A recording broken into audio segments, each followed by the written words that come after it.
We're now on the westernmost part of the Pangong Lake on the south bank, and if you're a civilian, this is the part where you're likely to end up. And this is also the part that became really famous because that's where the film Three Idiots was shot, Shiv.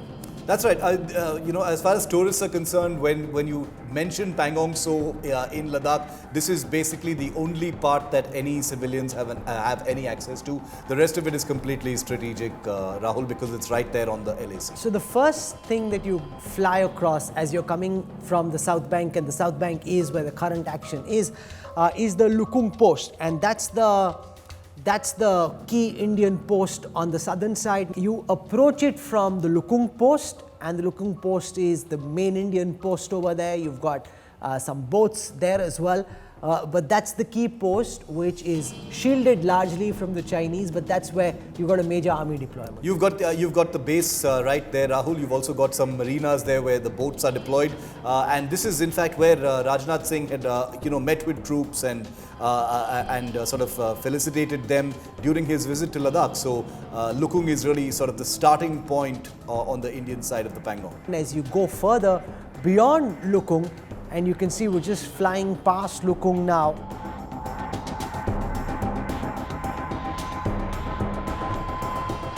That's when you come to that very famous spot where the film Three Idiots was shot. In fact, it became such a pain, Shiv, that after the film, hundreds of thousands of people started coming every year, and there are scooters over there. You can stand there, get a selfie click. Became one royal pain for the locals. I mean, there were lots of restaurants and stuff, but really, just killed the place to my mind. It's become a hot spot. I mean, there's no other way to say it. The fact is, Three Idiots did more for Pangong than all of the tourism bureaus put together could have done, because those amazing pictures really brought out the splendor of this lake. So if anyone ever says they've visited Pangong, chances are, if they're a civilian, they mean it precisely this spot. Right ahead of where the film was shot, you've got all these Swiss luxury tents, and if you ever want to spend a night, you can spend it there. And the reason we're spending some time explaining these things to you is because this is the same access. If you go further, you reach the line of actual control, and that's where the meat of the current confrontation is. So those are the Swiss tents. Everybody who spends the night over there, and if you wake up in the morning, it's absolutely stunning to have woken up. The river, the water changes its colors as the hours go by in the day, and it is pretty stunning.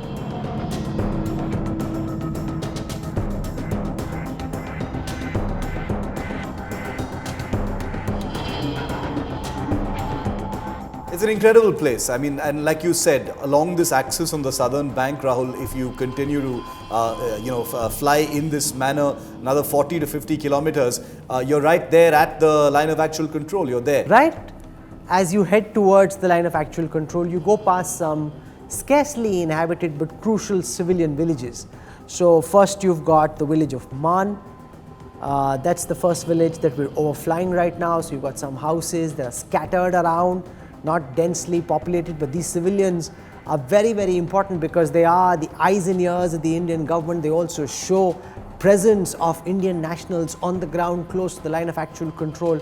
So very crucial role played by these civilians who have to deal with lack of electricity, lack of infrastructure, and those are problems that they deal with. As we fly past Man, we now come to the Mirak village, another village just on that axis.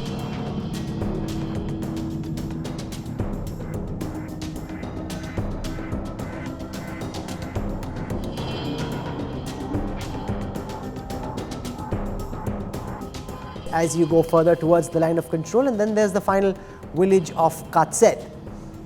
This is the last village to which civilians are allowed.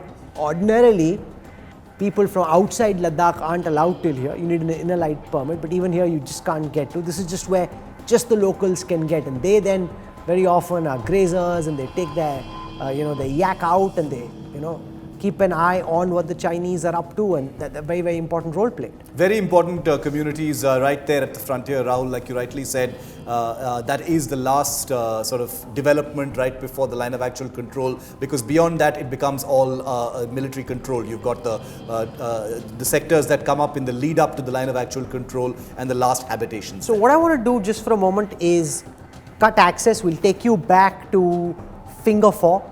because so far everything that happened in April, May and June and July was on the southern bank. And from just opposite the the northern bank, as you look towards the south, that's where the current problem is. And the main Indian staging post over there is the Takung Post. And the Takung Post is very crucial because it's very strongly dominated by the Indians. You've got a very powerful Indian presence there, and all the action that the Indian army has been up to has been staged from the Takung Post.